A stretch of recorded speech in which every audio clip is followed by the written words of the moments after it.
بسم اللہ الرحمن الرحیم۔ السلام علیکم ناظرین کیسے ہیں آپ سب؟ میں آپ کا اپنا حکیم محمد احمد آپ کے لیے خارش کے متعلق ویڈیو لے کر حاضر ہوا ہوں۔ ناظرین، میں آج آپ کو بتاؤں گا کہ خارش کیا ہے اور اس سے بچنے کے طریقے کیا ہیں اور اس کا علاج کیا ہے اور اس میں ظاہری اور کھانے کے دوران جو پرہیز ہوتا ہے وہ کیا کرنا چاہیے۔ ناظرین، خارش ایک اچھوتی مرض ہے، یہ جراثیمی مرض ہوتی ہے۔ یہ ایک بندے سے دوسرے بندے کو بڑی جلدی لگ سکتی ہے۔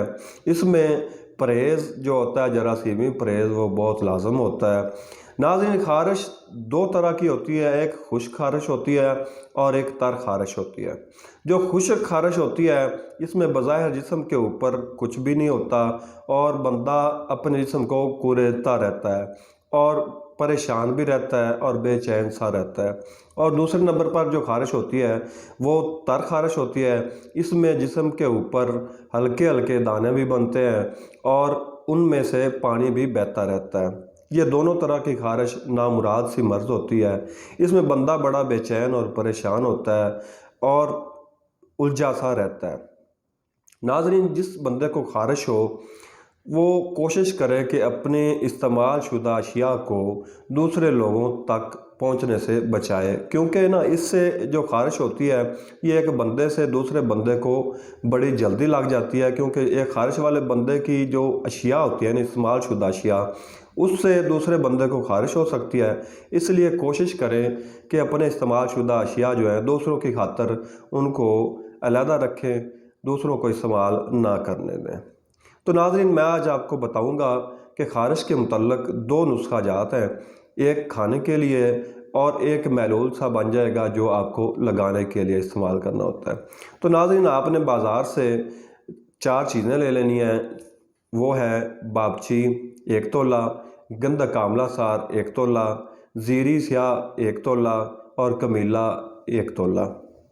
ناظرین، ان چاروں چیزوں کو آپ نے باریک صفوف بنا لینا ہے اور اس کے ساتھ آپ نے روغن تارا میرا لے لینا ہے جس کا وزن ہو 100 گرام۔ اس کو آپ نے ایک پیالے میں ڈال لینا ہے۔ جو چاروں چیزیں ہوں جن کو آپ نے صفوف بنایا ہے ان کو اس روغن تارا میرا میں ڈال لینا ہے۔ یہ ایک محلول سا تیار ہو جائے گا۔ اس کو آپ نے رات کو سوتے وقت پورے جسم پر، جو متاثرہ بندہ ہے پورے جسم پر مل لینا ہے اور صبح اٹھ کر نیم گرم پانی کے ساتھ نہا لینا ہے۔ اور کوشش کرنی ہے کہ جو پہلے کپڑے پہنے ہوئے ہیں ان کو دوبارہ استعمال نہیں کرنا، کیونکہ اگر آپ کو دوائی سے خارش سے فائدہ ہو بھی جائے تو آپ کے خارش کے جو جراثیم ہیں وہ سابقہ کپڑوں میں موجود ہوتے ہیں۔ اگر آپ وہی کپڑے دوبارہ پہنیں گے تو آپ کو خارش دوبارہ لگنے کا خدشہ ہوتا ہے۔ آپ نے یہ 3 دن تھوڑی سی مشقت ہوگی، آپ نے 3 دن اس طرح سے یہ رات کو سوتے وقت لگانی ہے دوائی اور صبح اٹھ کر نہا بھی لینا ہے اور کپڑے بھی چینج کرنے ہیں اور سابقہ کپڑوں کو دھلائی کر دینی ہے اور دھوپ میں خشک کرنا ہے۔ ان 3 دن کے علاج سے آپ کو خاطر خواہ فائدہ ہوگا۔ اس کے ساتھ ساتھ آپ نے کوشش کرنی ہے کہ کھانے کے لیے ایک آسان سی دوائی بتا دیتا ہوں۔ آپ نے بازار سے کوڑی زیری لے لینی ہے، پنسار کی دکان سے بآسانی مل جاتی ہے۔ آپ نے کوشش کرنی ہے کہ کوڑی زیری جو ہوتی ہے وہ ہزارہ کی اچھی قسم کی ہوتی ہے، وہ آپ نے لینی ہے۔ اس کو باریک صفوف بنا لینا ہے اور اس سے آپ نے 500 mg کا کیپسول، اس کو عام طور پر 0 نمبر کا کیپسول بھی کہتے ہیں، 500 mg کا کیپسول لینا ہے اور اس کو بھر لینا ہے۔ یہ آپ نے کیپسول صبح دوپہر شام 3 ٹائم تک آپ نے پانی کے ساتھ استعمال کرنے ہیں۔